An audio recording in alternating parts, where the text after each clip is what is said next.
अब तिमीलाई खोज्ने छैन, तिम्रो नाममा फेरि रातभरि जागा बस्ने छैन। माया त अझै पनि उस्तै धेरै गर्छु, सायद पहिले भन्दा झन् धेरै। तर अब त्यो माया तिमीलाई कहिल्यै देखाउने छैन। धेरै भयो तिम्रो सम्झनाले मनलाई भित्रभित्रै पोलाएको। धेरै भयो तिम्रो एक शब्दको आशामा आफ्नो निन्द्रा हराएको।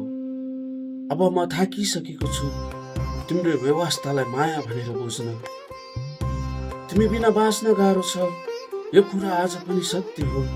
तर अब तिमीलाई फर्केर आउनु भनेर हजार पटक सम्झाउने छैन। किनकि जब माया एकतर्फी बन्छ त्यो सम्बन्ध होइन, त्यो त केवल पीडा बन्छ। तिमीलाई सम्झेर आँखा रसाउँछन् अझै पनि रातको शान्तिमा। तिम्रो आवाज कानमा गुन्जन्छन् अझै पनि म मुस्कुराए झै गर्छु बाहिर। तर भित्रभित्र हरेक दिन अलिकति मर्दै गएको छु। अब रुनेछु भन्ने एक्लै कोठाभित्र रुनेछु, तकियामा आँसु लुकाएर रुनेछु। तर तिमीलाई फोन गरेर मलाई सम्झियो भनेर सोध्ने छैन। तडपिन परे भित्रभित्र तडपने छु, तर फेरि तिम्रो सामु आफ्नो माया प्रमाणित गर्ने छैन। किनकि मैले बुझिसकेको छु जबरजस्ती टिकाइएका सम्बन्धहरूले अन्तमा केवल घाउ दिन्छन्। तिमीले कहिल्यै महसुस गरेनौ म कति गहिरो गरी तिमीमा हराएको थिएँ भनेर। म त तिम्रो सानो उदासी देख्दा पनि आफ्नो संसार भत्किन थाले जस्तो डराउँथे। तर तिमीले मेरो मौनता कहिल्यै बुझेनौ, मेरो आँखाभित्र लुकेको पीडा कहिल्यै पढेनौ। अब म बदलिएको छु, पहिले छै कराउने छैन, रिसाउने छैन, तिमीलाई रोक्न हजार बहाना बनाउने छैन।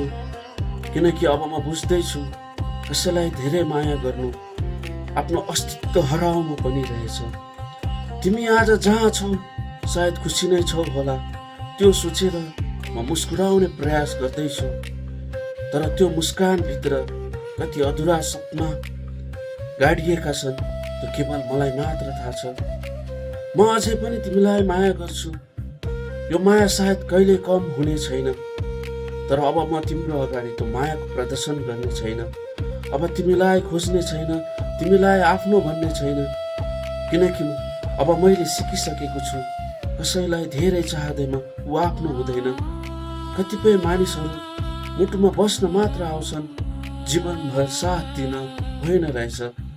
त्यसैले अब म चुपचाप तिमीलाई सम्झनेछु, तिम्रो यादसँग एक्लै बाँच्नेछु।